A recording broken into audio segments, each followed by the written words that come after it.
Everyday chat and chart live during the New York session. Here, real traders share the raw truth, their mindset, technical analysis, and execution. This is where real traders show their skill set. Welcome to Tradin TV. This is your stage to shine.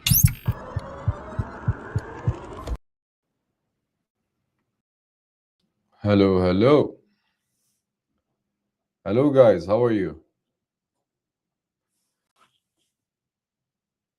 All right. So, hello, everyone, and welcome to a new episode of Chat and Chart. Hope you had a great trading week. We had some eventful uh, week and some sizable moves in the market. Obviously, I'm talking about everyone's favorite, gold. Apparently, Trump has been tweeting for the past, uh, like, since last weekend, that they're going to achieve an agreement with Iran pretty soon. Honestly, I don't believe him, but we will need to uh, react to whatever the market throws at us. So for now, let's start analyzing gold and see if we get any good opportunities for today's session, because you guys are stuck with me today. No Rosa, no Salah, I think. So I think let's have some fun and let's make some money. Yesterday I had some sells which got stopped out after breaking 170. I sold around 140 and had my stops at 170. Then at around 180, I took another sell with stops above 200, 205. Then got stopped out on that as well. So now, like, we're looking at um, a different scenario, which is the bullish scenario now. I'm talking about the overall insight or view on gold, because um, closing above 200 this week will be bullish, or will be the first bullish sign on gold in a very, very long time. So let's take a look at the monthly first.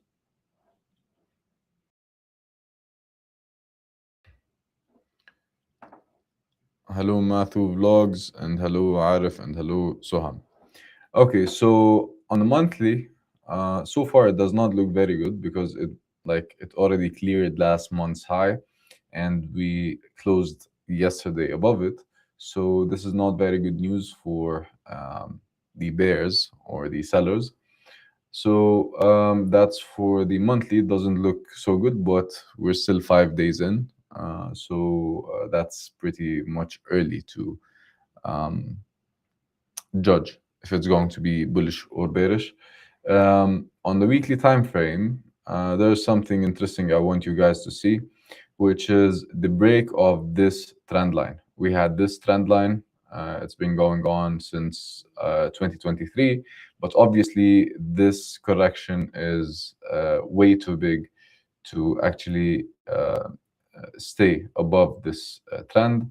So when the actually, no, it was no, not 2023, 2024. So it's the beginning of 2024. So this trend, one second. Sorry, no, not even. Okay, so this is 2025. This is the wave of 2025, because we have too many trend lines. We're talking about this trend line now. So I kept it for a reason, because after we broke and closed below this trend line that's been going on for the past year and a half, now after breaking this trend line to the downside, we might be looking at a retest from beyond. So we might be looking at a retest at around this area, which is 4,400, before continuing the drop, if there is going to be a drop. So now let's take a look at the health gauges of gold. The MACD is still in the bearish area. Price in general is still looking bearish overall, of course. On a candle basis, this is a very, very bullish candle. I was not expecting this, to be honest, uh, but that's why we have stop losses. That's why we use stop losses, because no matter how sure you are of something, um, you could be wrong. Simply, you were looking for a short on 4,343 with stop loss at 4,400. Yeah, that could be legit, Soham. Yes, because this is the area that we might be visiting, which is here. Um, I think we already like took liquidity from here, and this took liquidity from these two. So we might just start dropping from here, or and we're talking about the bearish scenario now. We might be we might continue dropping from here, or we might be reaching towards the levels that you just mentioned, which is 350, 340 between uh, that level. So I have my alerts around that same level, by the way, here. So yeah, I totally agree with you. On the weekly, that's the retest area, which is going to be very close to your level. On the daily, um, it might have more room to go up on the daily, maybe to retest this trend line around 4,500, but that's something we should wait to see. We cannot just decide that, yeah, it's going down. Now, if you want to look on a wave by wave basis, then we have this wave, this wave, this wave, this wave, and then this wave. So yeah, this level here is still and we made we're making lower highs, lower lows until we reached this level here. If this one breaks above 4,400, as you said, then that's a different story, and we might be looking at a failure swing and a continuation to the upside, and maybe a reversal in all of this downtrend. So yeah, on a wave by wave basis, we're still in a downtrend. What's the reason for gold pump? Once on top tweets, as you said. Anything else? Nothing else. No, not really, Arif.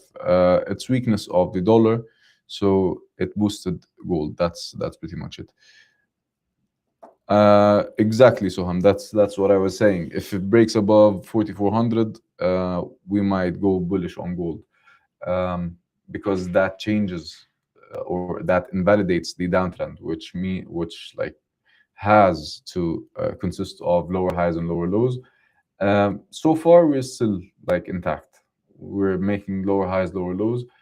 Now, if this high or this wave breaks above 4,400, then we have a problem. Uh, and this liquidity has been taken before, by the way, so we do not need to sweep it, which is above 385. We are not allowed to break above 385 to continue. Now, if I go to a lower time frame, I will show you what I mean by that liquidity has been taken. So yeah, uh, we had liquidity here, correct? It dropped, and then this took this one, and this one took this one, and then we continued dropping.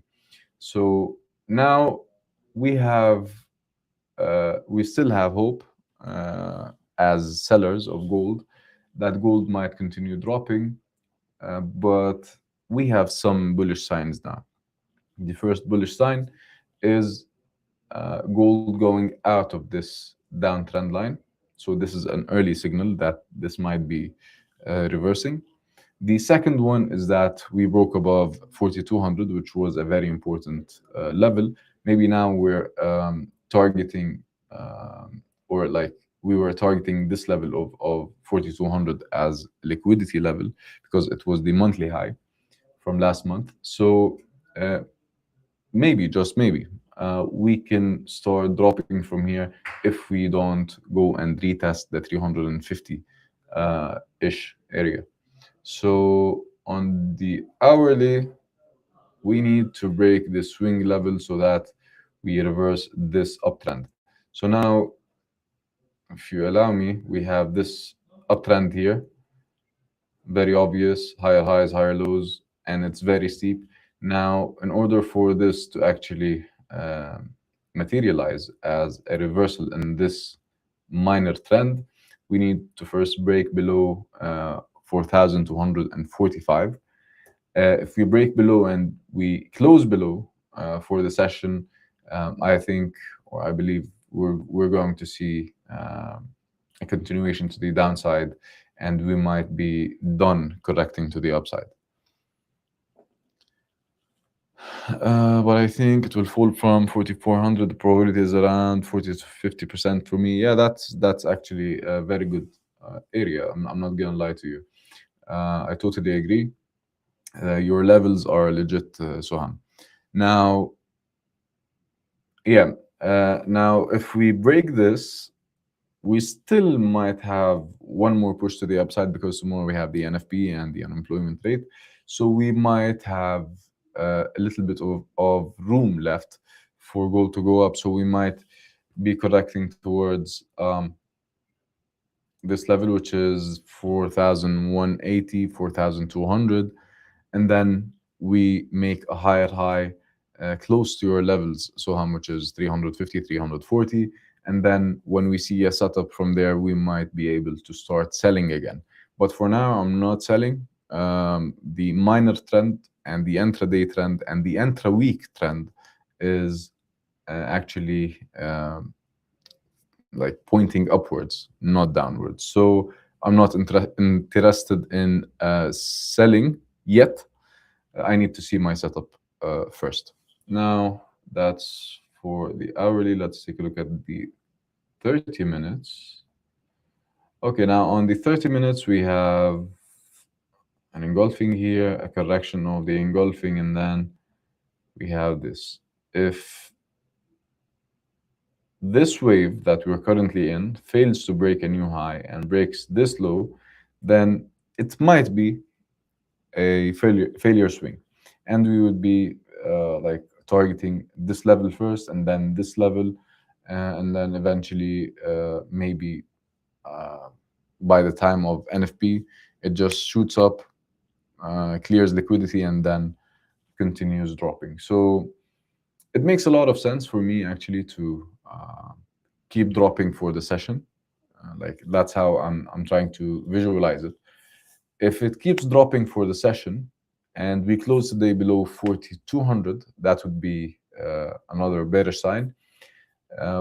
And by tomorrow, by like 4:30 p.m. Dubai time, the NFP will be released. So maybe on the release of NFP, we'll see this huge movement, which is like basically which collects and clears out liquidity from previous levels, such as the 350. So we might see quite a push to the upside, and then a drop and a rejection from that level to the downside, and we close the week below 4,200 if we're going to continue dropping. Make sense?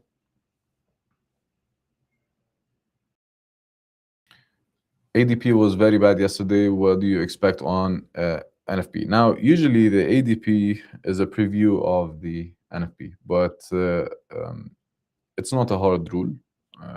Like we saw last month, I believe. Last month, the ADP came in good and better than expected, while the NFP came in very bad. So there is no hard rule, but it's showing you, the ADP already showed you that the labor market is not doing very well. So maybe the NFP also won't be doing well tomorrow, but we'll need to wait and see, because I believe that the markets are pricing in a bad NFP already. And that's why we're seeing weakness on DXY and such strength on euro, on gold, on silver, and so on. Now, just to recap everything we said just now, gold is still bearish in terms of if we want to look at the trend. It's still making lower highs and lower lows. So that's that in terms of waves. In terms of structure points, we still have some structure points to tap into, which could be 350, 340. And in terms of candle analysis, candles are not looking very good on higher time frames, such as the weekly. They look somewhat bullish. But a very important point, they haven't closed yet. So we might just get rejected from above and just close the week bearish. So we'll have to wait and see. Now, like it's the time where we wait and we get our confirmations and we collect intelligence on the movement before we jump in, because that's what usually hurts traders, jumping in without understanding and without collecting enough intelligence. As Sun Tzu said in his book, The Art of War, every battle is won before it's ever fought. So you need to, every general in war needs to collect as much data as they can and as much info and intel, which is intelligence, about who they're fighting against, to increase the odds of winning that battle. So very similarly, that's what we do with the market. It's just a time where we wait and collect more info and collect more intelligence, so that our next step would be calculated. If this 4 hour candle closes in a big rejection wick, like I sent you on Instagram, I might take a buy with below 42, 44. 42, 44. You mean the stop loss? Yeah, okay. Okay. You mean if it gets rejected to the upside? Also, what news right now would be bullish for gold and what would be bearish? Um, Now, the main story is actually the war and what's happening in the Middle East. So, because this is affecting oil, oil is affecting inflation, inflation is affecting the interest rates are affecting the dollar, and dollar is affecting gold. So that's how it all connects. Now, if the war continues, we hope not. But if the war continues, because I don't believe Trump, he's saying that they're almost there, and they're getting to an agreement with Iran. But I don't believe him because he said it maybe like at least 10 times before, and they went back to war. So if the war comes back and they start fighting again, then the Strait of Hormuz will be closed again, and then moving oil around would be expensive again and would be dangerous again, which would mean less supply, more demand, or same demand even. So less supply means higher prices, higher energy prices mean inflation, and the whole cycle that I just um, talked about a minute ago. So that's the main story, actually, Soham. We need to wait for the war developments. We need to see what's going on between US and Iran. That's why these days it's very important to keep an eye on political news. It would give you a heads up before you actually jump in, either buying or selling. Um, why Kevin Walsh wants to reduce Fed meetings? I actually agree with him, like reducing Fed meetings, because like not every meeting actually adds value. Like the way they communicate with the markets is very frequent, and it's been going on, like this communication style has been going on for, like, I don't know, decades now. So what Kevin Walsh is trying to do is we just do a meeting when it's necessary to do a meeting. We don't need to just keep like meeting and coming up uh, with the same conclusions. So currently they're meeting every what, 6 7 weeks. They're meeting every 6 weeks. So nothing actually changed between their July meeting and their June meeting. So nothing actually major changed. So they said they were concerned about inflation in June. In July, they said we were concerned about inflation again. And the numbers we got from June are not enough for us to actually declare victory on inflation. So it makes sense for me to actually make it every other month, every 3 months even.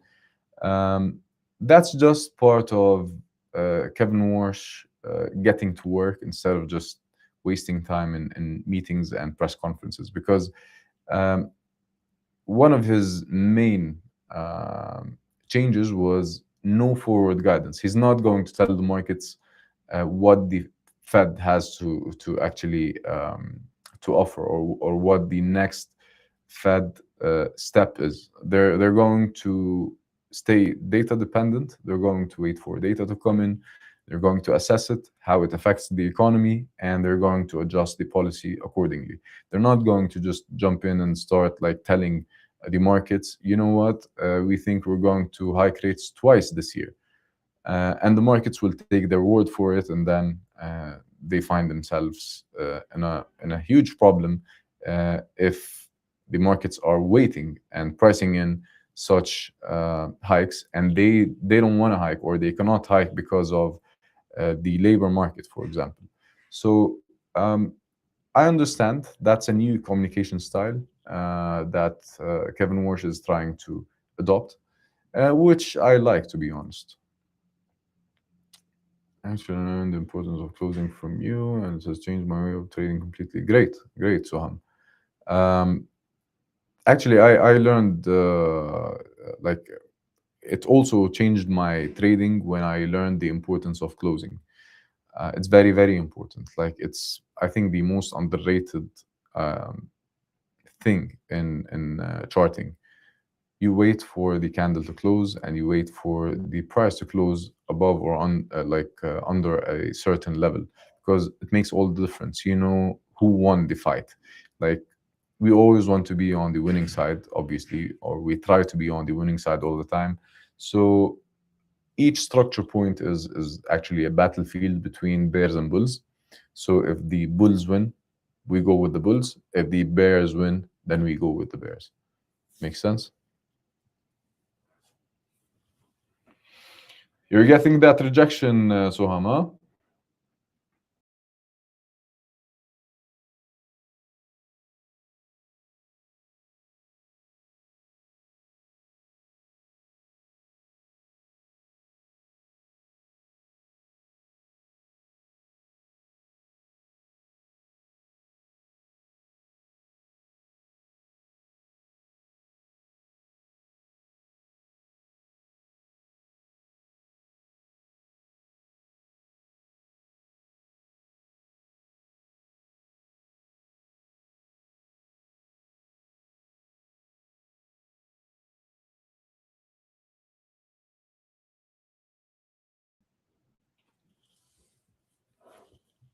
Yeah, let's take a look at lower time frames actually.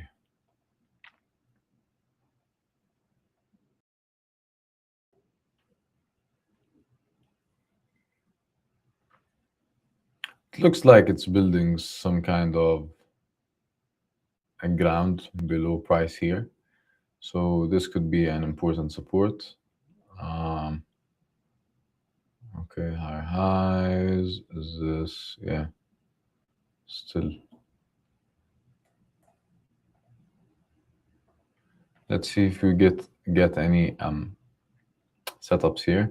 We have a bullish or like a positive divergence here, which could mean maybe a reversal of this move down to the upside. So we need to wait and see. We have the initial jobless claims, the usual weekly number after 5 minutes. So we'll wait and see. We're going to stay on lower time frames until we get a trend to the upside, a minor trend here to the upside. We have a clear trend line. We're going to start buying with it. if it holds this level, only if it holds. So we will need to wait. Nothing much to do, to be honest. Now let's take a look at um, the XY real quick. So I want you guys to see this. Does this look bad? Does this look like it's not going to continue going up? For me, no. I think it's going to continue going up because it's still healthy, still above the trend line, above the moving averages. So it's still doing fine. It's just that gold is just a drama queen, if that makes sense. Like the move on gold and silver was so dramatic. I think it's just because it's gold, but the drop in DXY did not actually, um, like the size of the move on gold is does not actually match the size of the drop on DXY. That's mainly what I think. On the weekly, yeah, it's bearish. On the 8 hours,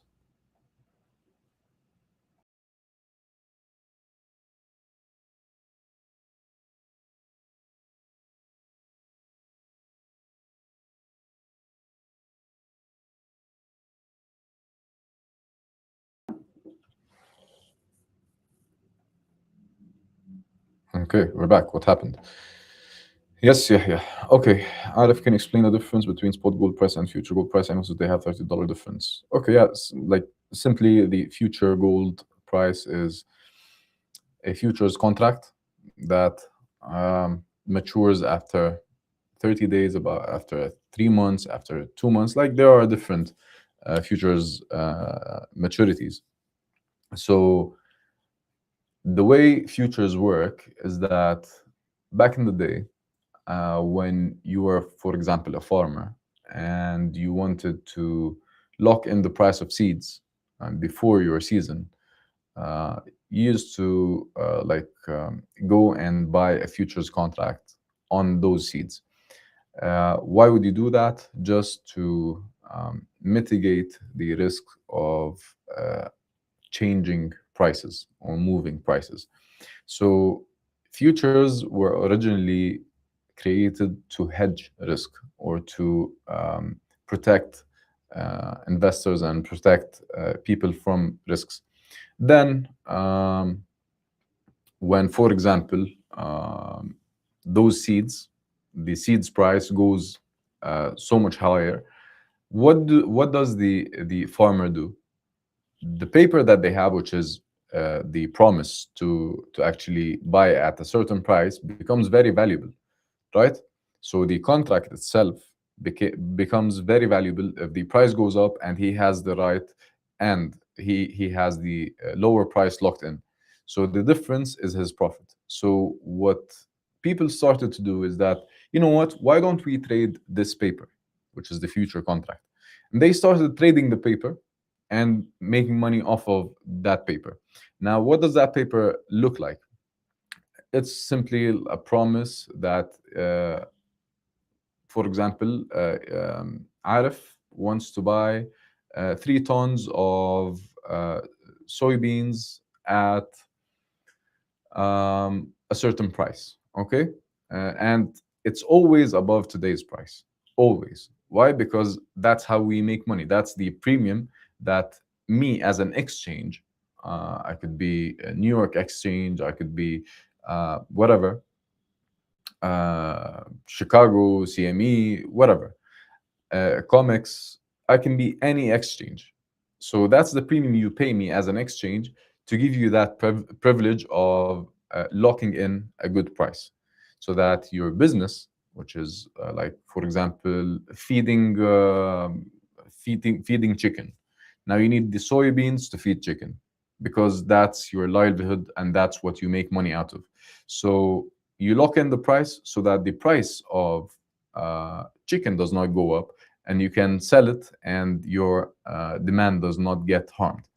So it's always higher than today's price. That's the reason behind the $30 difference or $20 difference or $10 difference. And if you notice, the closer you get to the maturity of that specific future contract, the smaller the difference becomes. Like on the last day, they become almost identical. Not almost, like 1 minute before it closes, they become exactly identical. The price of spot gold and future gold. I hope I explained it well. And by the way, that's where like the word financial derivatives came from, because now we're not only trading soybeans, we're trading the paper that says I have the right to buy soybeans at a certain price. So that's derived from the actual asset, which is soybeans. That's a contract on soybeans. I can now trade that uh, paper, which is a financial derivative. That's where we get derivatives from.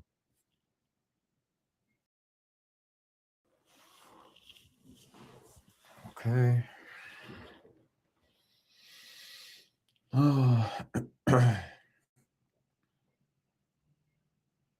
If you have any more questions, Arif, please let me know. Yahya, yes, but is there truly any difference between trading futures and CFDs? In what sense? Like, the answer could be yes and could be no. So, in what sense do you mean? CFDs are contracts for difference. So, it's all contracts and they're spot. Their prices are spot. So you buy now, and um, and you sell after a few minutes without owning or having the physical asset. So it's just a smarter way of not owning the thing because of the high frequency nature of trading.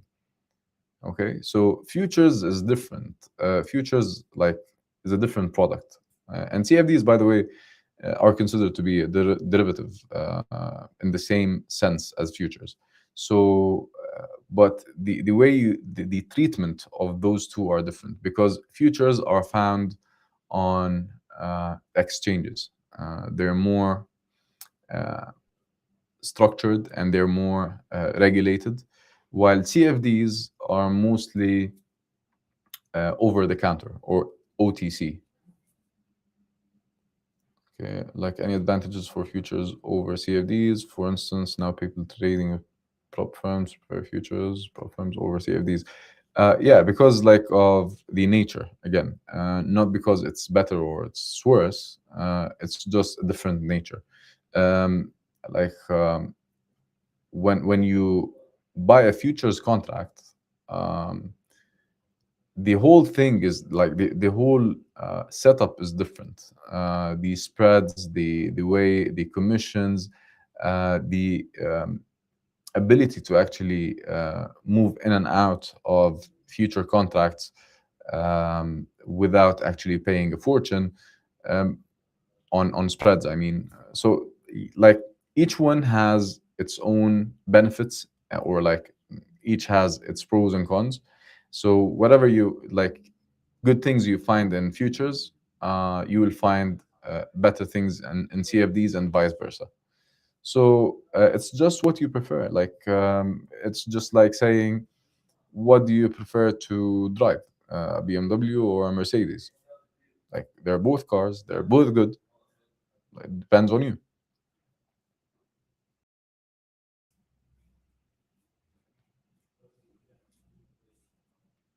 Okay, uh, gold is jumping again. So I think we have ourselves a good floor here. So let's wait for a correction somewhere around this cluster of moving averages. Maybe we'll be able to catch something.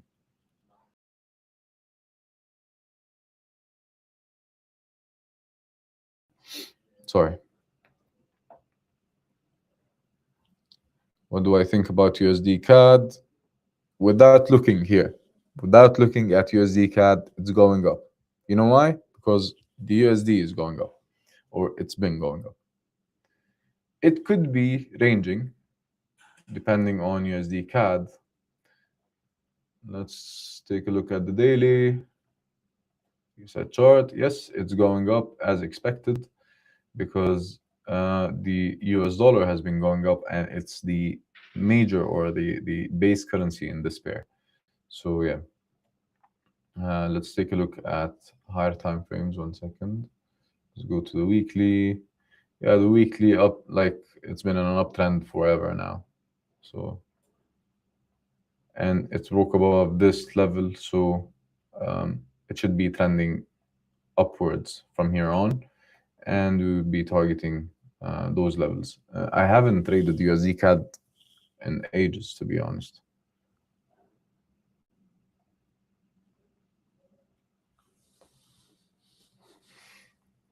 Um, Maybe you would. Let's wait. Let's not jump to conclusions. Maybe it will give you the chance to buy if let's take a look. How did the numbers come out? So yeah, the initial jobless claims came in positive, below 200,000, just below 200,000 jobless claims at 199,000. The forecast was 203, so 203,000. The previous was 198, so it's very close to the previous reading. That's still historically low. So yeah, let's go back to gold and see if we can do anything about it. If we can scalp something out of it.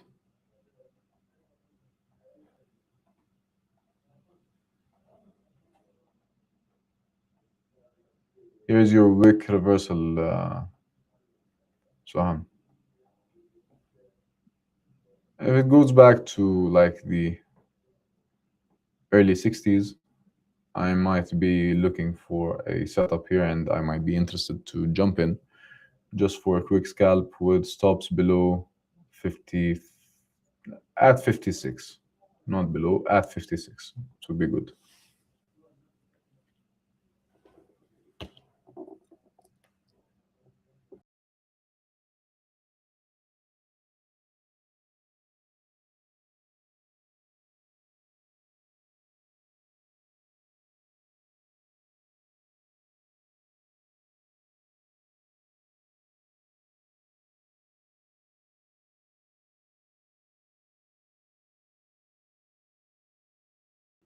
Okay, guys, what other questions do you have?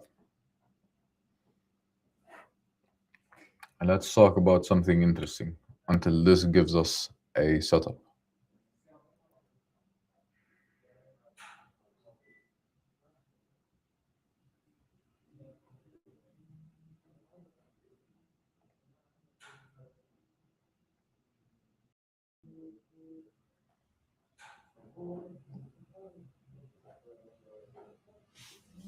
Come on, guys, give us good questions.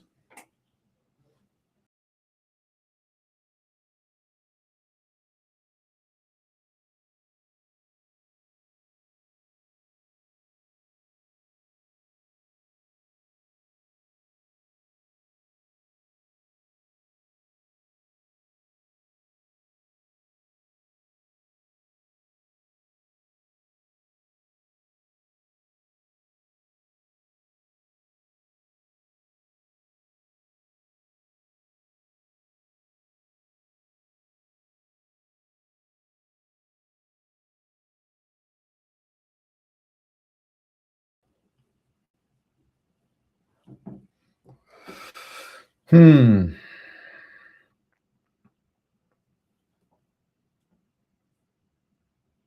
Someone keep an eye on gold. I want to move to euro and let's take a look and see what it's been doing. If we go to the daily first. Um, it has room all the way to 1590 maybe before it continues dropping, but it's still in a downtrend. I didn't like how um, it managed to hold this level. This level was supposed to actually put more pressure on it, but since the XY went down, then yeah. Hello, how long term? What's your gold long term? Yeah, you will need to watch the beginning Bank Nifty. Um, After we finish this stream, go back to the beginning and watch it because we went through it time frame by time frame. A short from was stop loss at 308 is not interested looking at it at okay. So I don't like this I don't know mindset, let's call it, because you're this looks to me as if you're just trying to force any trade. You were looking for longs, it went up, now you're looking for shorts. I don't like this, and I don't think this is a healthy mindset to trade with. This is just forcing trades in. Like, I'd rather have one bias and just stick to it, and whatever the outcome is, I'm happy with it. Even if I lose and I have one bias, it's easier for me to navigate through the trade psychologically.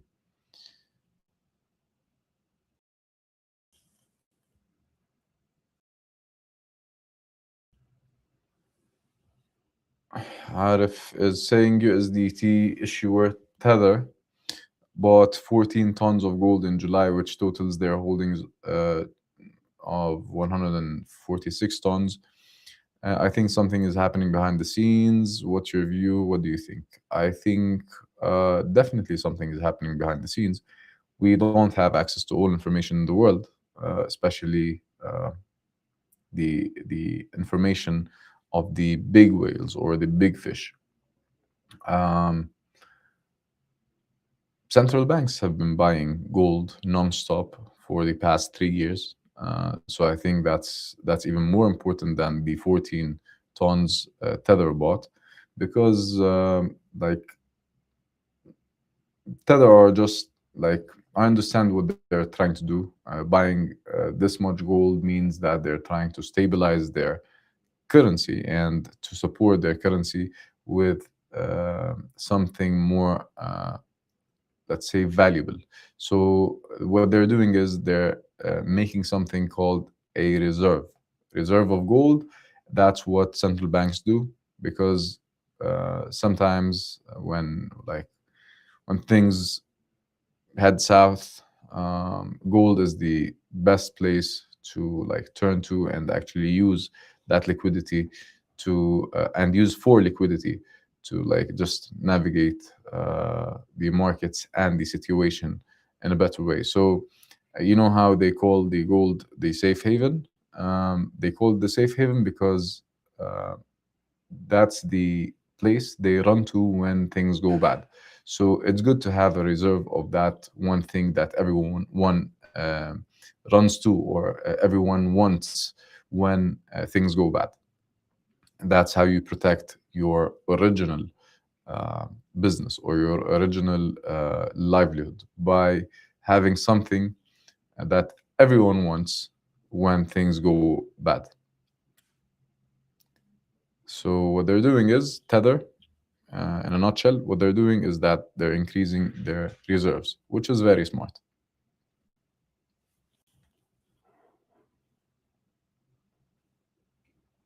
Okay,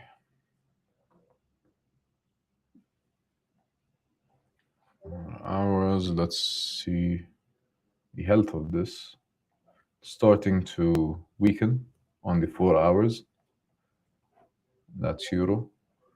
Let's take a look at the 1 hour. Also weakening. We can obviously see this negative divergence.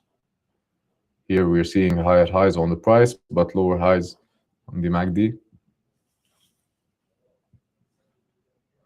And we already moved below uh, the zero line on MACD, so that's also bearish. Things are starting to look good. 30 minutes is an engulfing candle, man. Like, if it closes like this. 5 minutes. Yeah, I think we might now get a setup, but let me prepare to 62.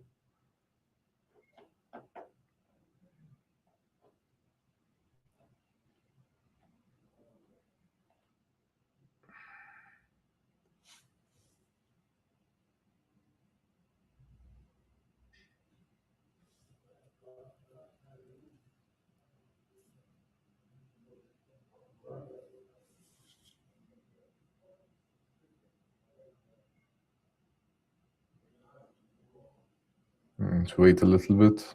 I might be entering buy here.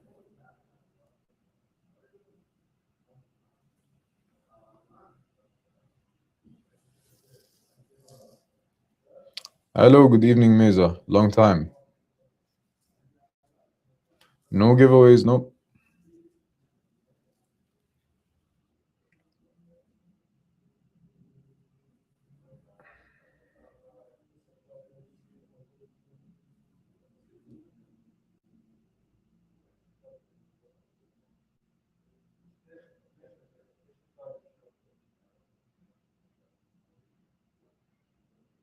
Okay, I'm in.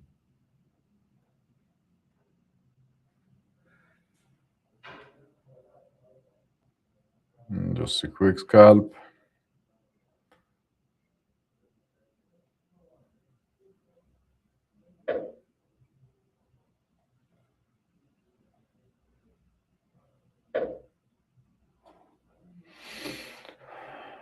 Just keep okay.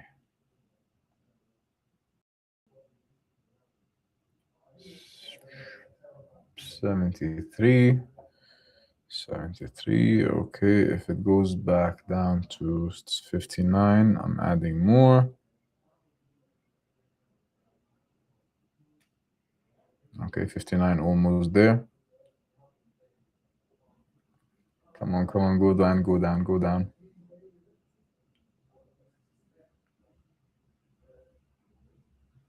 Mm-hmm.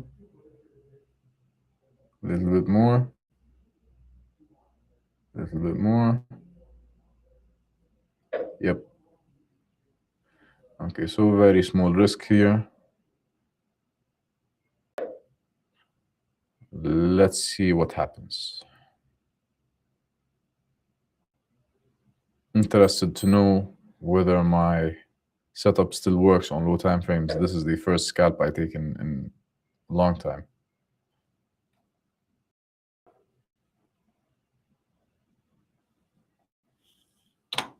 Okay.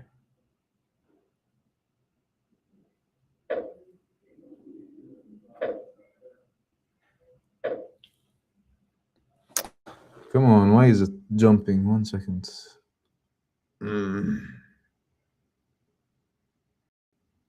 Yes, correct.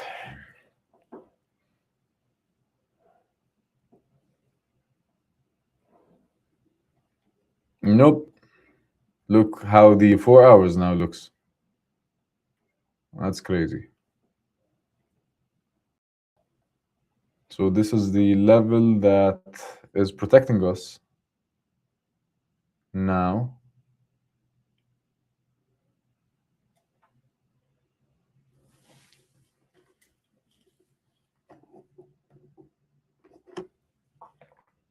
I successfully executed a 1 to 8.5 trade in 3 days. Amazing. Amazing. I think that was a buy on gold, right? Arif, I really like Tradin, but I think they should improve their app a little bit and add security like Google Authenticator. Uh, well, noted. Okay. I'll pass that. Yeah, I'm actually cooling down my brain and went back to my original swing style trading. Great. I like the sound of MT5. I only like it when I'm making money. But I don't think today we're going to be making money. Let's see. Still too early to decide. Okay.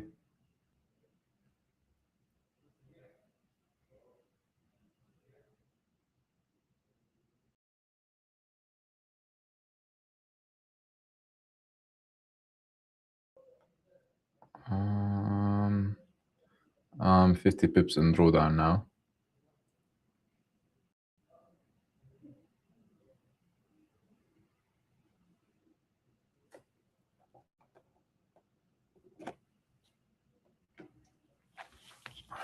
Let's see what happens.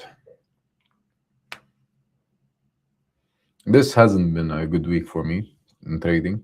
Um,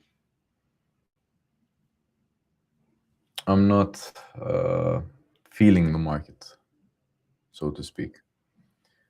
But it's fine. It's good. It's humbling. Haven't lost in a while, so it's good for my uh, longevity in the markets. Yep, I'm stopped out. So what's the next level now? It's 45, right?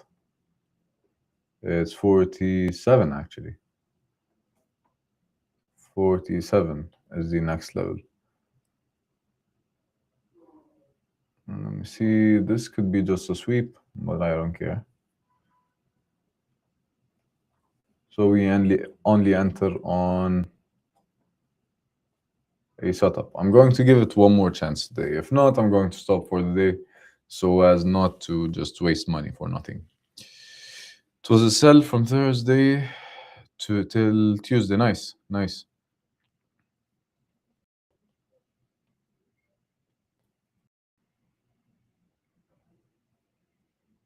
Pop, pop, pop. Okay. I really need to use the toilet, man. Been drinking coffee and water all morning.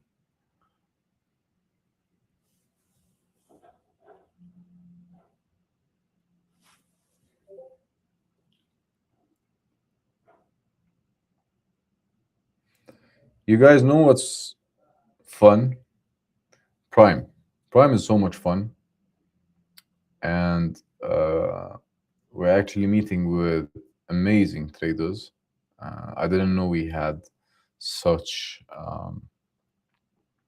talented people, and we have very experienced people in Prime as well, like people with more than like 7, 8 years in trading and with great performances on Prime. It's really really impressive. So I'm very excited for Prime traders. Now they're getting um, weekly sessions, other than the ones I do on Tradin TV.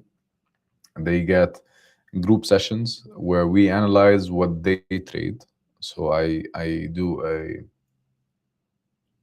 overview of everything they actually trade and are interested in.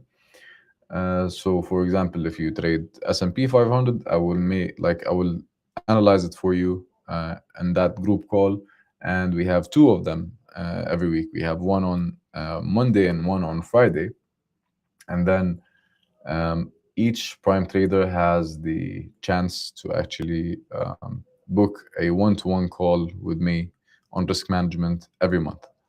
So for now, I am enjoying it. Um, I'm very happy of the caliber that we have. Our traders are amazing. Say if one thing I observed that you get impressed very easily. Not really, no. I'm more selling rather than buying. I just know how I make more money is selling rather than buying. What? I am more into selling. More into selling rather than buying. I just know.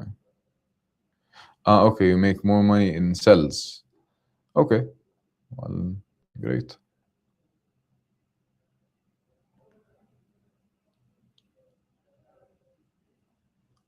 Congratulations for that. For what exactly?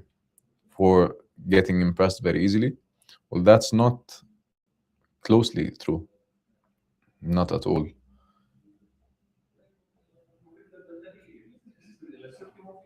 That's very, very. far from the truth.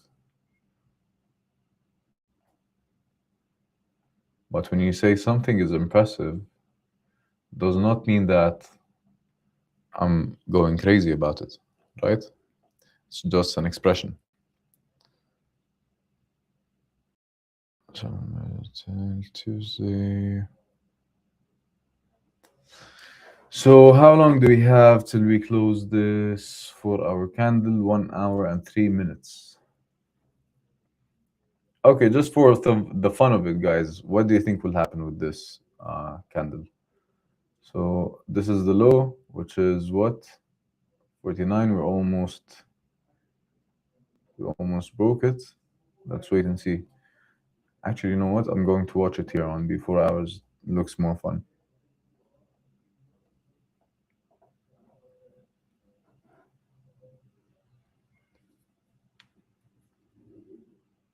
Took away the rejection. Yes, exactly.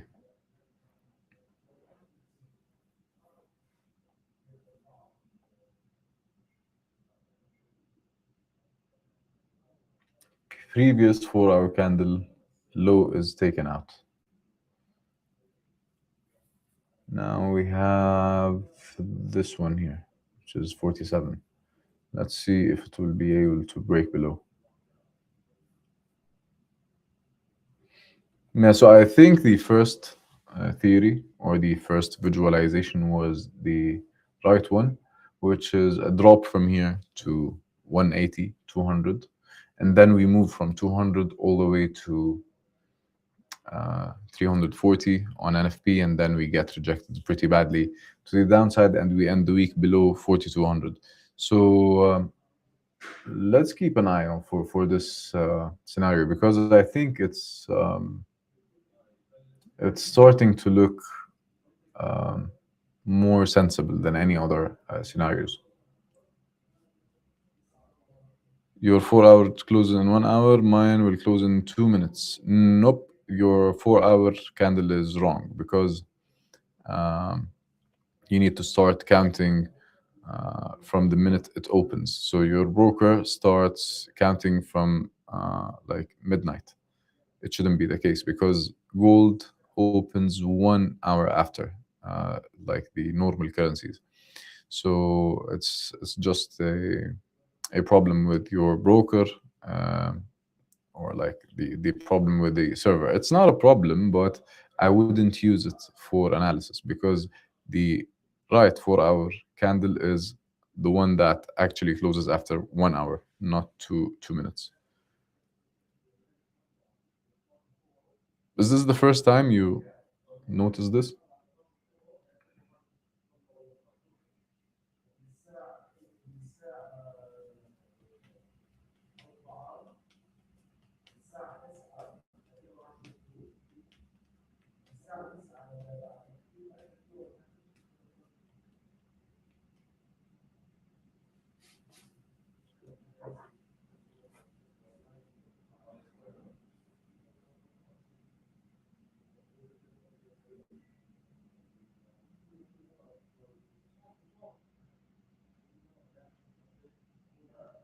On TradingView, then choose capital.com, for example.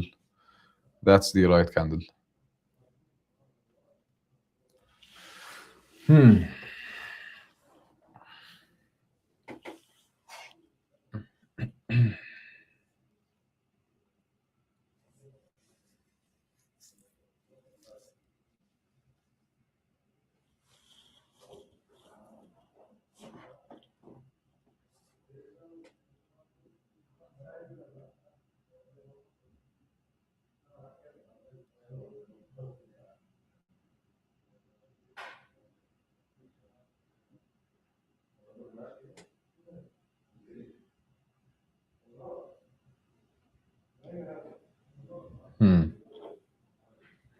Let's see how it looks like on lower time frames.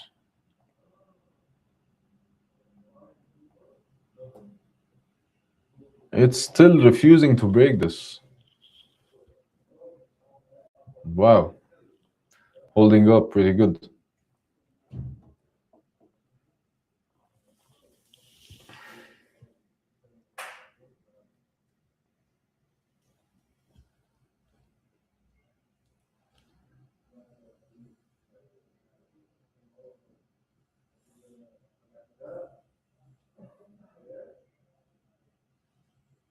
So when you switch your chart to like, I mean, like the correct 4 hour chart, I recommend you redo the analysis, the whole analysis. Why? Because um, 4 hours is a very important time frame, and you need to have um, everything right on the 4 hours so that it gives you a better understanding of what's really happening.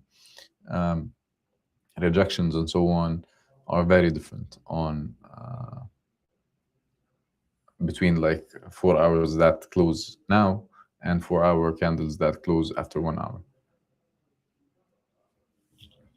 So now it closed bearish, right? Your candle must have closed bearish. But what if in the next hour it closes as the rejection? What will happen? It will continue going up, right? So that makes a difference. That's why I'm telling you switch. Okay, guys, would you like excuse me for 2 minutes? I need to run to the bathroom real quick. Um, I entered buys. Congratulations, I'm the best trader in the world. Congratulations, Tommy. My candle closed at 4,250. So you entered buys. Can you please explain your buy, Soham? I'll be waiting for your answer. Let me just run to the toilet real quick. I'll be back in no time.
Hello, guys, I'm back. What is the time on your? Uh, where did my message go? Which message?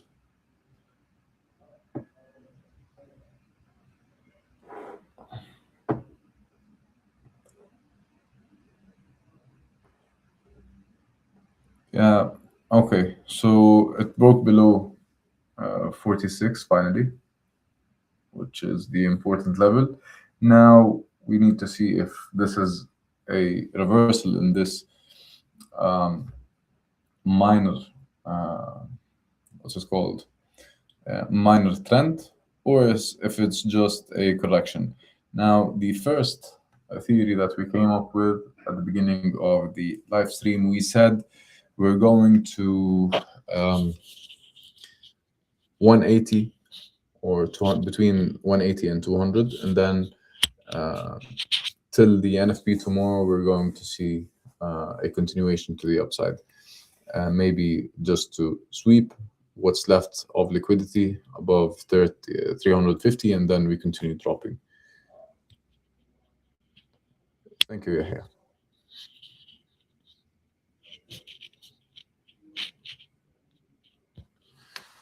Okay.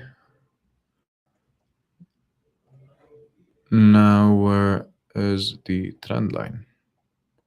Do we have a trend line here? We do.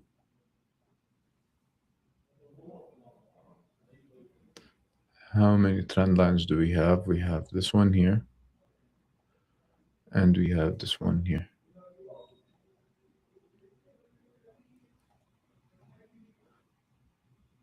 But I doubt it. It goes back to this.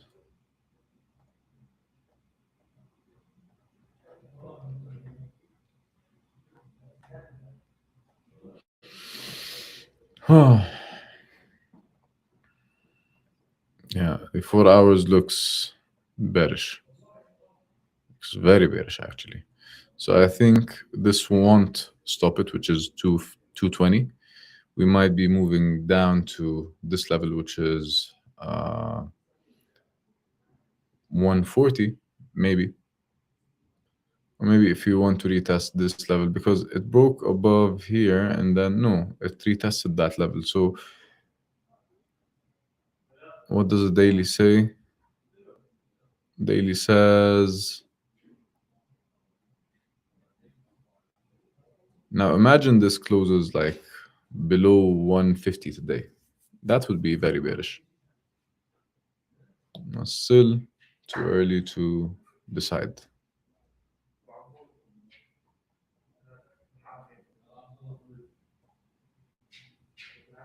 230.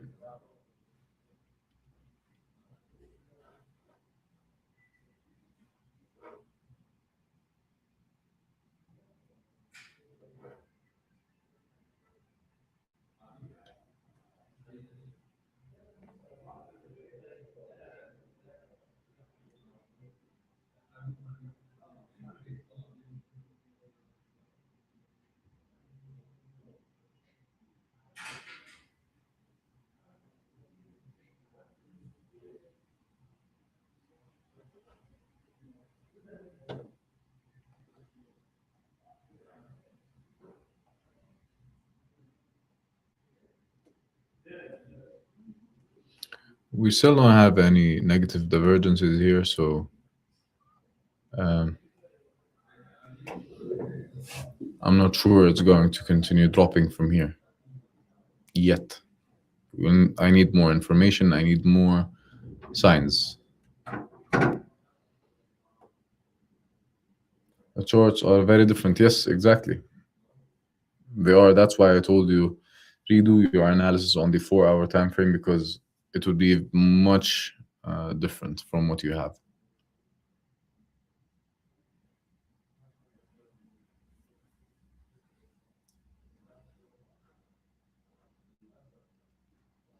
Okay.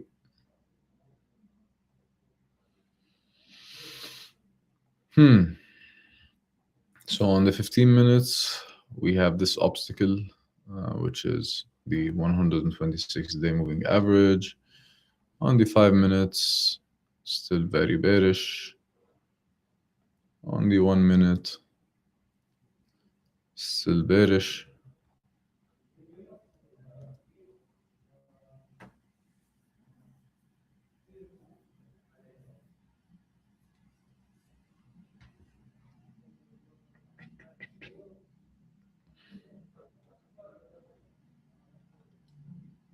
Okay, guys, do you have any questions?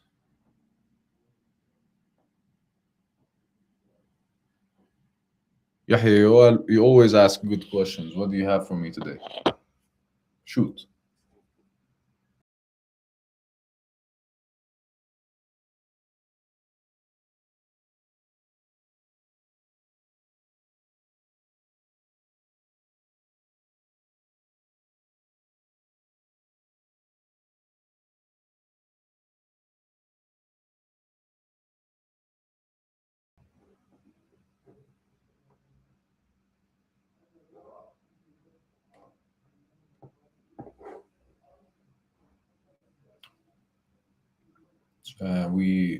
We need to see a retest of the 47 level, which we broke from. And if we see any uh, good setups there, it might be a good place to sell. So it would look something like this.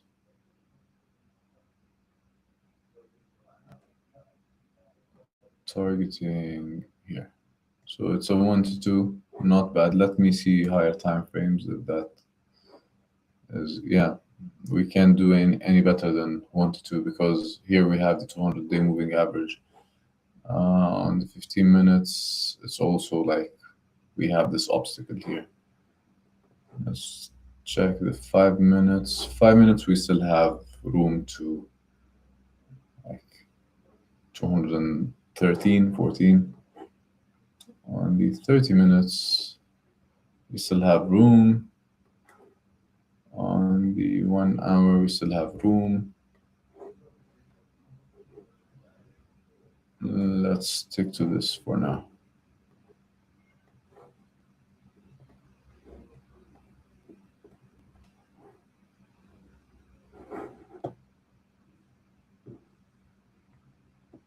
We're blank today. Yeah, I get you. Sometimes we get those days.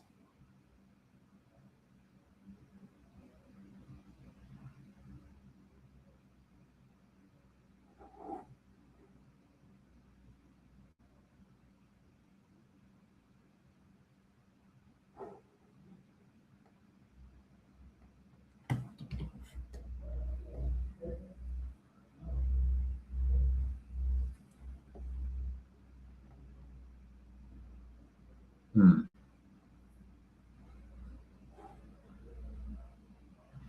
You don't think we will see 4,300 this week? If we won't, then it will be very hard for gold to actually go down because we only have one big catalyst currently, aside from the war, of course. I'm talking about data. We have the NFP tomorrow, so depending on how the NFP comes out, um, I was like, the way I visualized it is NFP just drags it up uh, just for a fake out to clear liquidity and then continue dropping. But if it will not reach 300 this week, we have two options. Either it's going to reach 300 next week and continue going up, or we continue dropping here without even touching 300 this week. Not this week, not next week.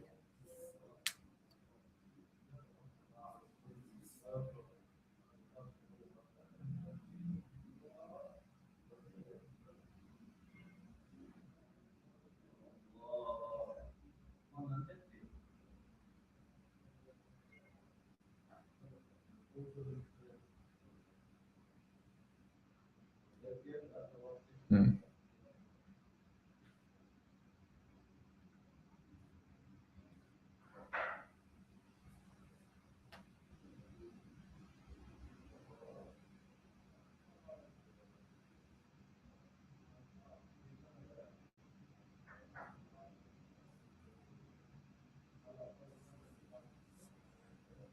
Ah, come on, move, gold, move.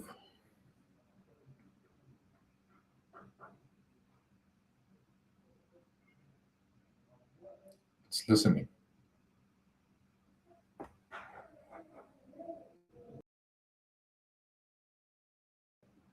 Okay, guys, let's play a game just for fun. Who thinks this 4 hour candle will close bearish, and who thinks it will close as a rejection to the upside? Let's start voting. I vote bearish.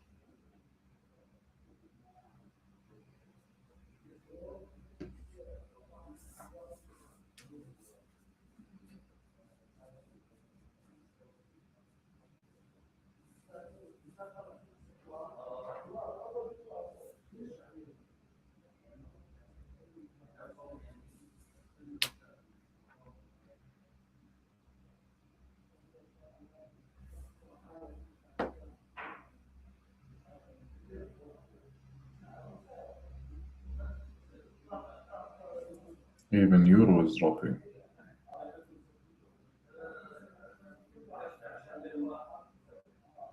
The XY is gaining some momentum.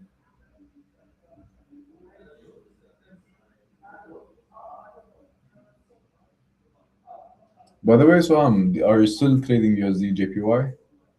I hope not, because like interventions are being or have been brutal in the past period. The most recent one was a coordinated intervention between Washington and Tokyo. Imagine. Yahya votes bearish for this 4 hour candle.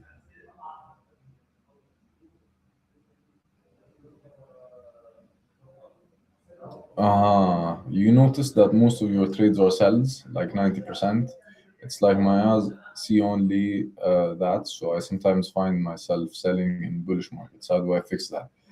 Well, are you sure that this is the problem, or it's just simply because markets are trending downwards, or have been trending downwards for a while? Like dollars has been going up since the beginning of this year, and everything else has been going down. So maybe it makes sense that you are trained, or you are trained your mind um, to go with the trend, which is not a bad thing at all. It's actually the right thing to do. But if you're sure that this is actually a problem, that like bullish markets, like bullish markets, and you still sell, that's a problem. You will need to actually work on that. The way to fix it is to be mindful of it. Like you need to have a set of written rules. Like you say, okay, or a checklist. Okay, checklist is a better way to put it. So you have a checklist. The first one on the top of the checklist is, what is the direction? Is it bullish or bearish? If it's bullish, I'm looking for buys. If it's bearish, I'm looking for sells. Like I'm not interested to catch small corrections. I like the the big fish. By the way, we have a wait. Excuse me for 1 second, Yahya. I'll be back in a minute.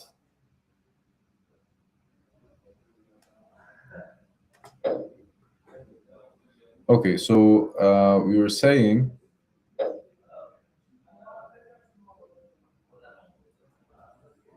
okay, just let me place my TP real quick. Yeah, targeting those lows here. Anyway, you want to become a prime player right now to get those one-on-one sessions? Well, I think you can. Once you pass a challenge, you can request to be moved to prime if you meet a certain criteria, and I think you can do it. So I'm like, I've been following the way, and like I've been observing the way you analyze. Um, you have quite a talent. That's why I'm telling you. I think you can do it. Any trade running? Yes, there's a small sell running now, just for the fun of it. I'm losing money just to amuse you guys. Um, Not a big one, but in rejection. What do you mean? Yeah. So what I was saying, Yahya, is that you will need to have a checklist if you cannot actually, or if it's not already engraved in your brain or in your, if it didn't become a second nature yet to actually look for the direction first thing before trading, then have it on a checklist. This way, you will hold yourself accountable and you will know the exact reason why you didn't make money, which is I didn't follow the general direction. So yeah, I think that would solve the problem. But like, if you'd like to talk more about this, I'll be more than happy to help you.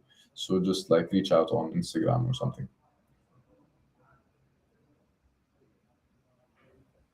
I would be mad to trade USD JPY. Exactly. That's why I'm like, I told you, I hope not. So yeah, Soham, you're expecting this candle to close and rejection to the upside.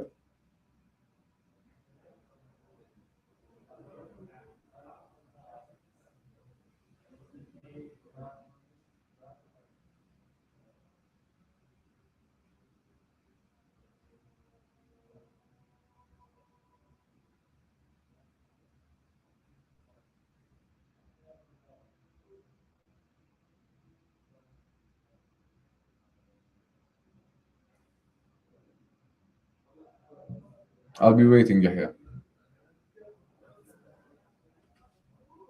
Nice.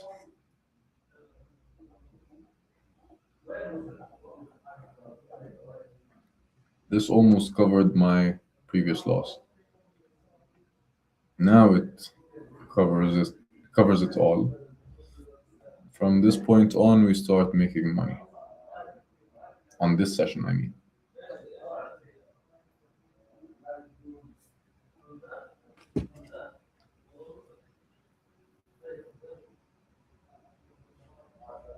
okay, we're beyond break even for the session. We're in the green now.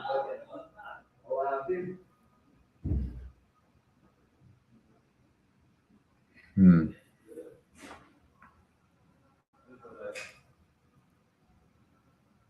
Not bad for an entry, yeah, at 47.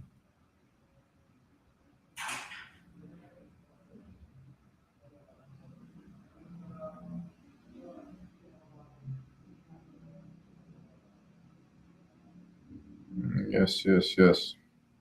Keep going. Make us some money.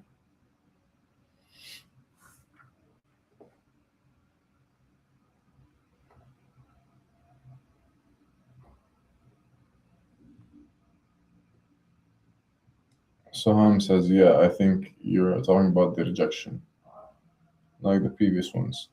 Okay. So we have two votes for bearish and one vote for bullish. Uh, say, brother, how are you? Oh, Richard, hi, how are you? Long time. Give us your analysis. What do you think of the markets? What do you think of gold? Is it going down? Is it going to make me money or is it going to lose me money uh, in the upcoming couple of minutes or like a few minutes?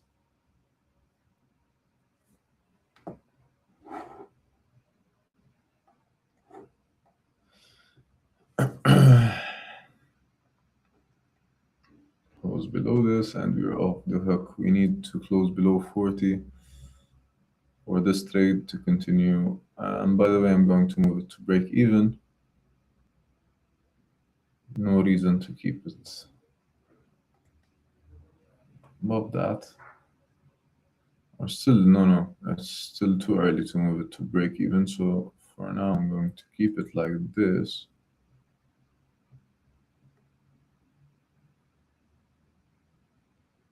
Um,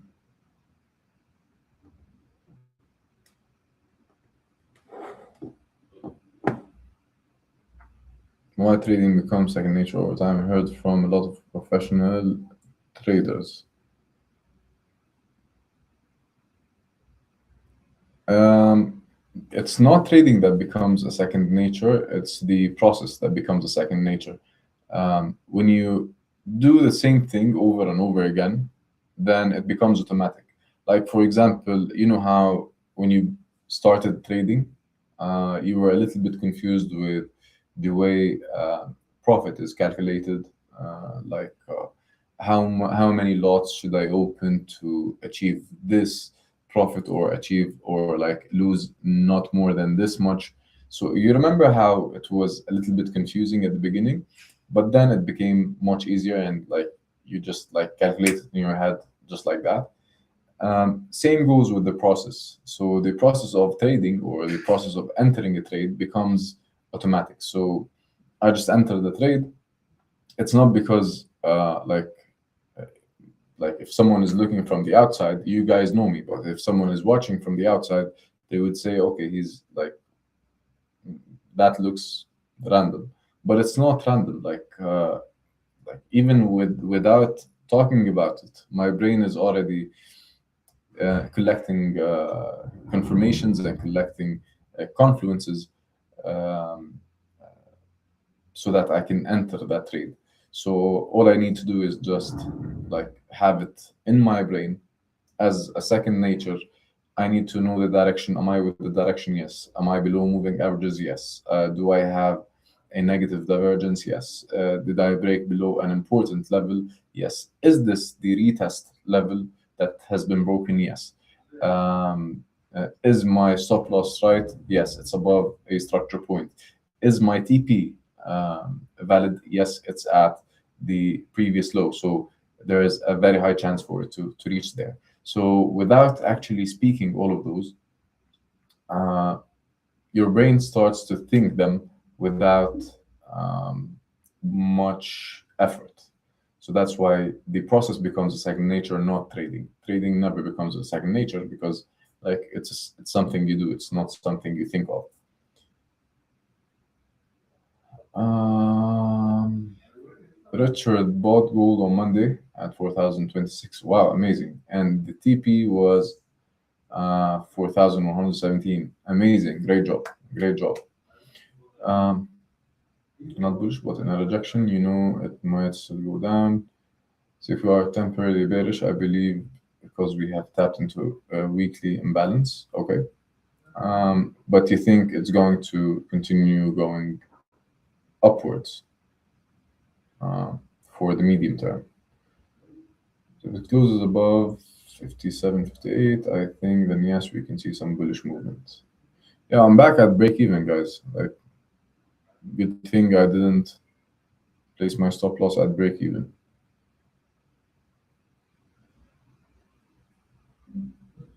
Now it tapped into the 50-day moving average. Let's see if this one stops it.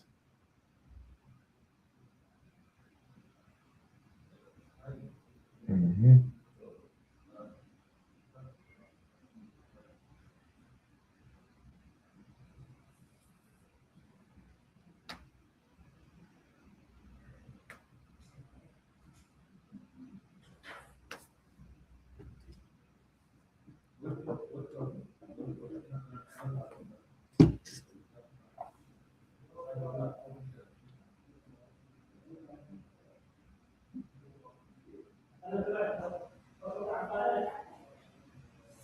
Okay.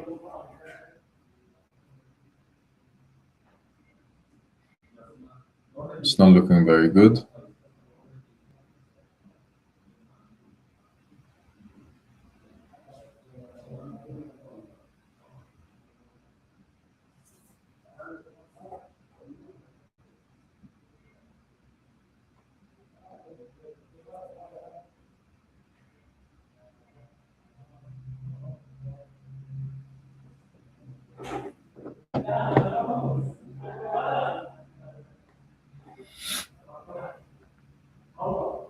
Yeah, so here, what happened here? It went outside the trend line, it retested from beyond, and it continued going upwards. So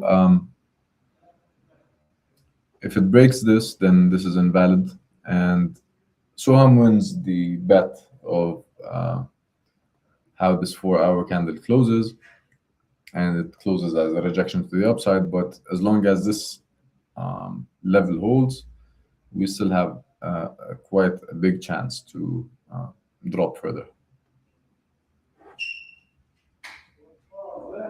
Yeah.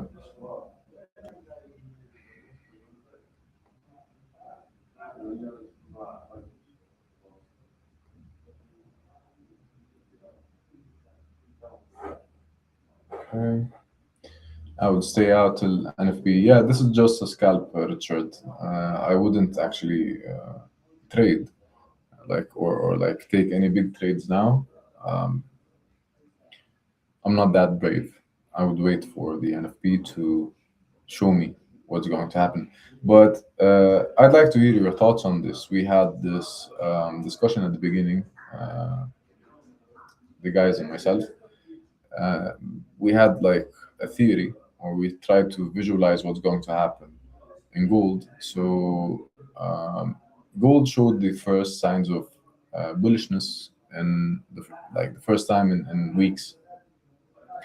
So the way we're looking at it is that maybe now it starts correcting towards like the early 200s, maybe uh, like late 180s, so between 180 and 200. And then by the time NFP gets released tomorrow, it jumps all the way to make a new high above the high that's already in place now, which is 300, I believe, 300 something.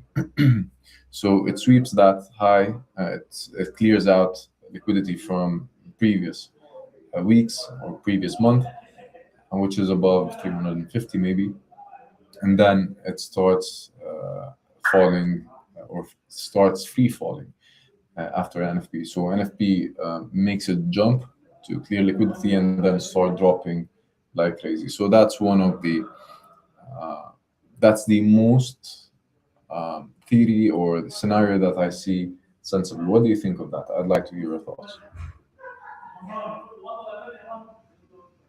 I think it will turn. Gold usually likes taking liquidity. You mean now or based on?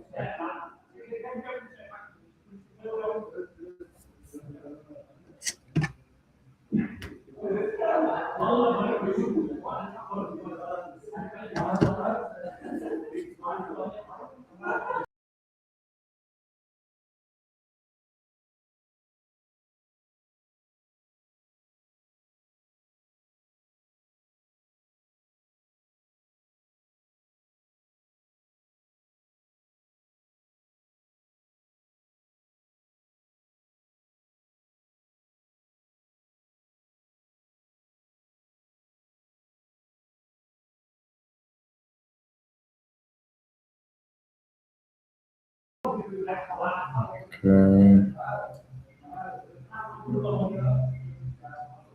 So yeah, not a very lucky stream today. I think not yet, but I think I'm gonna go home with a loss today.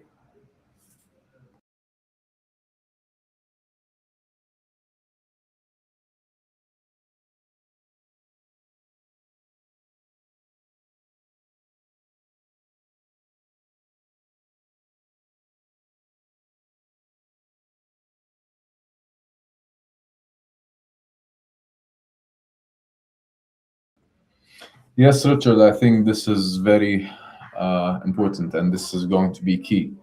Um, the weekly close is very, very important. If it closes below 200, then uh, bearishness is going to be or bears in general are going to be winning the fight.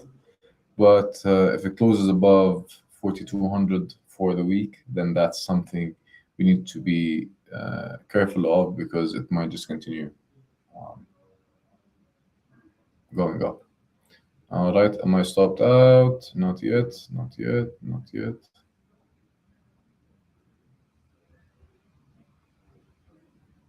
Oh, really?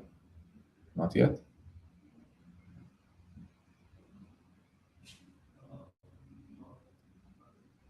That would be very funny if it like reverses from here and hits my TP because it's like almost there. Yeah, it's going to hit it. Yep. Now out. Now I'm out. Now we're going to this level. Oh, guys, we lost some money today trying to have fun. Didn't work. So back to our trading style. No more playing with money.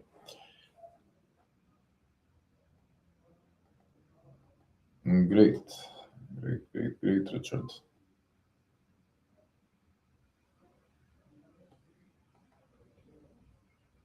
Your homework this weekend is to check how the weekly closed. Yes, that's very, very important. Closing is very important. Right. I mean, now it might take your stop. It did. It might take my stop loss and turn. It might, yeah. Maybe that's just liquidity, but it's beyond liquidity now. Look, like it jumped.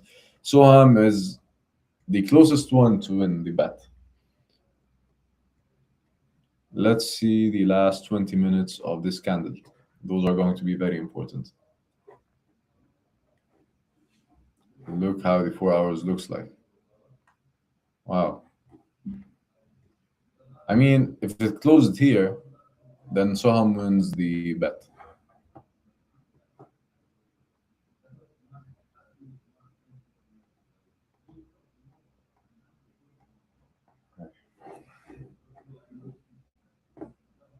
64. Oh my God, that's quite a jump.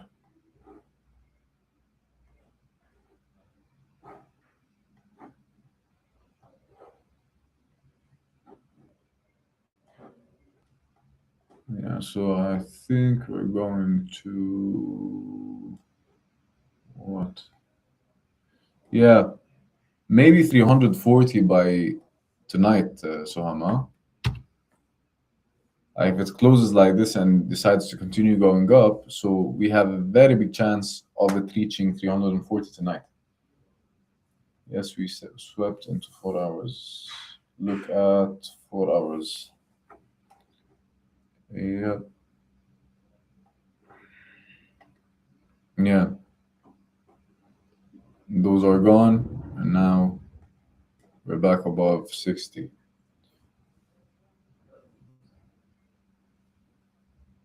So, do you think we have a chance of reaching 340 today? Or maybe not 340, maybe 320, 325. Then we correct, and then by the time NFP gets released, we just sweep the high one more time and then continue dropping. I think this is the most sensible scenario. I'm actually excited for tomorrow. I want to see how it turns out. But you know what? Like, this is what I want to see. But that doesn't mean it is what's going to happen. It might just be a very normal NFP, and we get not a very big reaction from it. So, would you say gold moves more like the Nasdaq nowadays? It's only yesterday and today, but yes, I feel the behavior is changing, but not nowadays. It's just like the past couple of days. I feel like it moves different compared to the last few years. Um, I don't agree with that, to be honest, because like gold has been moving the same for the past, I don't know, like what, 5 years. No much change, but what's changing is this year. This year, like if you go back to December 2025 and then um, all the way till now, yeah, it's moving weirdly. Like I remember being able to play swings with a very high lot size, with my stops maybe $50 away.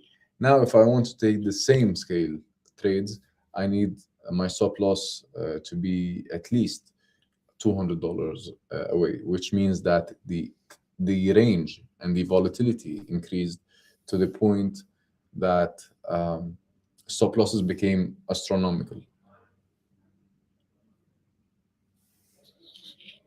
Yeah, the behavior is changing.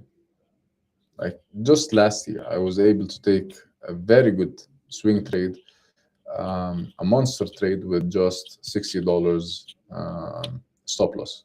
Now, I think that would never happen. And like now we're seeing $40 in 1 minute candles.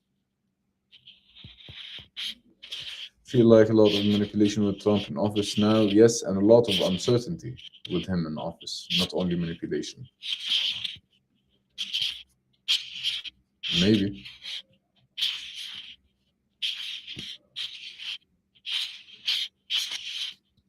What a rejection, so congratulations.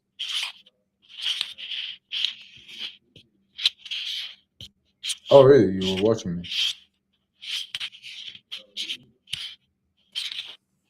Good old days, right? Before it became crazy.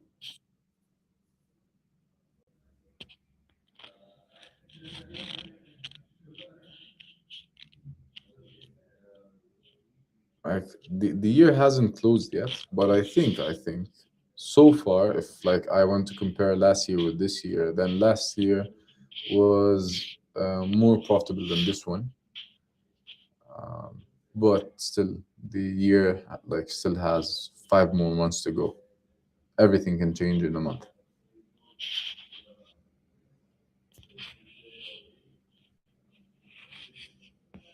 Seemed like a full team, man. I didn't get the last thing you said, Richard. It seemed like a full team. What do you mean?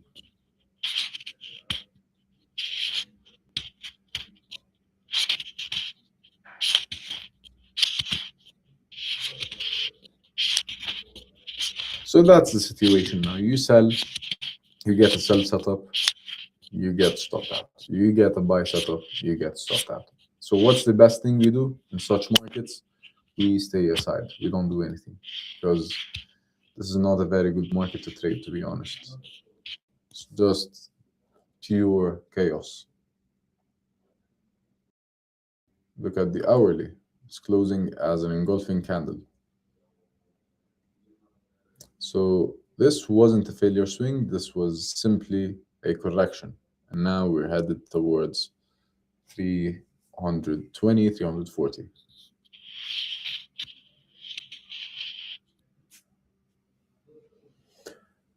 5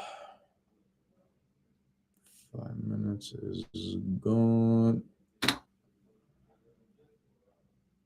Although I'm pretty sure it's going to continue to above 300, but I will need to stop because I hit two losses in a row, and that's one of the rules I put for myself if I want to scalp. So very small amounts or very small percentages of the account, and two losses in a row, and I'm out because it's very easy to fall in the trap of over trading if you're scalping or when you're scalping. And it's very hard to fall into that trap when you're swing trading because you need to wait days, if not weeks, if not months, for a single setup. So, yeah. How am I feeling? Mentality. I'm great. Thank you for asking. I am amazing. Thank you for asking. Thank you. Just another day in the office.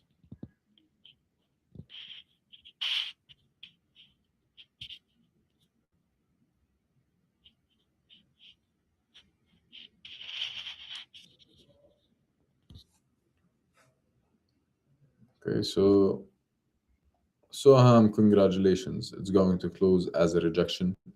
So, guys, what I believe is going to happen next is the following.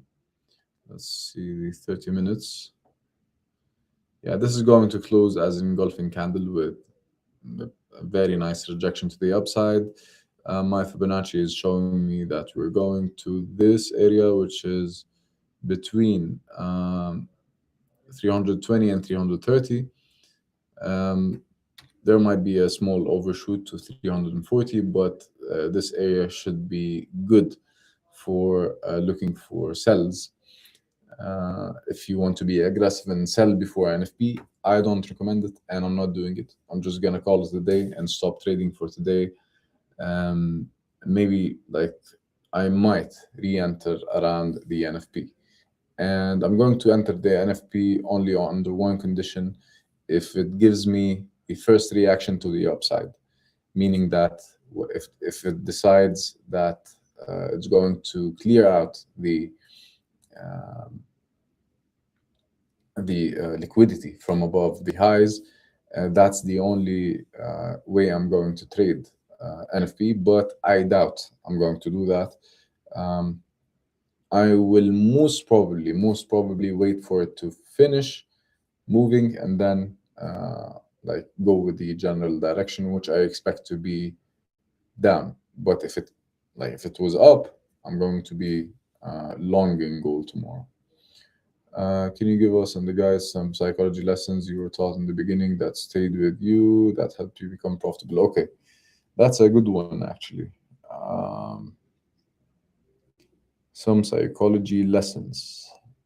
Some psychology lessons. What was the best psychology? Yeah, I got one for you. The best psychology lesson is that your mind plays games. Yeah, it plays games on you. I wanted to say a nicer word, but no, it plays games on you to keep you safe. And some people um, try to stay in control of everything. Some people are perfectionists. Some people are like me. So I used to face a lot of difficulties in my trading because I wanted to be that trader who catches the highest high and the lowest low. I wanted to be that good. And unfortunately, that's the most stupid thing anyone could try to do, because you're just going to keep uh, trading against the overall trend most of your time. Sometimes it works, but are you profitable? Not really. So, the psychology lesson that actually changed all of this behavior is that um, it's okay to be wrong. It's okay to uh, admit that nothing is in your hands. You cannot be in control. Um, and this is kind of liberating. Um, at least for me, it was. It's kind of liberating that when you know that you can do nothing about anything in the world, not even your own life. Um, you do what you can, but are you sure that you're going to be living tomorrow morning? None of us is. Are you sure that your trade is going to be a success? No one is. Are you sure whatever happens in life, are you sure that you're going to live a healthy, long life? Not really. No one can be sure of anything. What we can do, like scaling it down to trading now, forget about life, scaling it down to trading, you do what you need to do. You follow the process, you follow the um, proven edge that you have, and just chill, man. That helped me a lot. When you follow a certain process, when you just follow a certain system, um, you will stop worrying too much about the outcome. It will become just another day in the office. It will be just another day in the markets. Win or lose, I honestly like don't care at this point anymore. Even if I make $1 million in one trade or I lose $1 million in one trade, um, I probably will have the same uh, reaction. I'm just, but wait, no. There's something I need to add here. I will probably have the same reaction if I did everything I could, okay, which is following my rules, following my plan, and executing based on my edge that is proven to produce profitability. Okay, so if I know that everything I've done was right, there's nothing to regret. It's out of my hands. I decided to take If I decided to risk $1 million on one trade and I lose the $1 million, then I have to live with it. Why? Because I couldn't have risked the $1 million unless I understood that it's within my limits, it's within my affordability. But I wouldn't gamble everything I have on one trade. That would be stupid. So yeah, the best advice or the best psychology lesson is, um, stop trying to control everything, because there's um, not much you can do about life. All you can control is your own reactions and your own way of thinking. So just change the way you think and make it healthy, make it positive, and the rest is in the hands of God. Cannot really do anything about it. So you didn't expect this big rejection? Yeah, that was a nice rejection.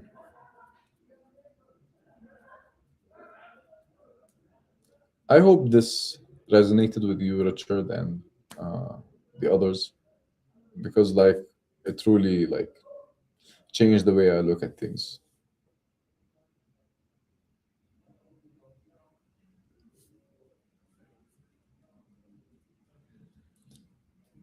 You are welcome, Richard. I'm glad I made sense to you. All right, so I think this is it for today, guys. I'm gonna call it today. I'm not going to trade anymore. Better luck next time, maybe. We live to trade another day. Um, this is, by the way, the first week. I like we still have tomorrow, but I think this is going to be the first week I lose in what, in 8 weeks now, 6 weeks, 7 weeks, in 7 weeks. So yeah, it's a good exercise. It's good to um, to humble yourself, because sometimes your mind just drives you crazy, and like drives you to the point where you make stupid decisions. So this is very good. This is humbling. I like when this happens to me. It reminds me you're just a man. You lose, and hopefully we'll make it back uh, sooner than we know. Like Asian low and then rejects. Okay. I'll settle for $1 million as my price. God bless you. God bless you too. All right, guys. So yeah, as I was saying, um, everything happens for a reason.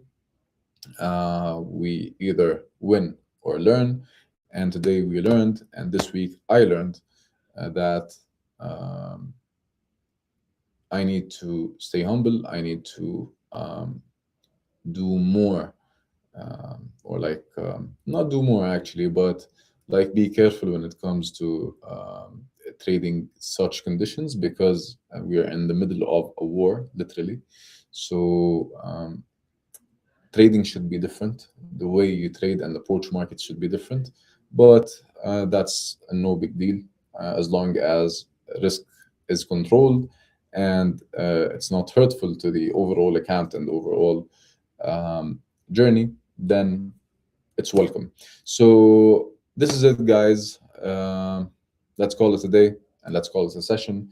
I hope you a great rest of your evening or day, depending on where you are in the world, and a great rest of the week. As Richard advised you, keep an eye on how the weekly candle closes. Either it was like DXY or gold. Take care of yourselves and good luck trading. And I'll see you on the next one, guys. Bye bye.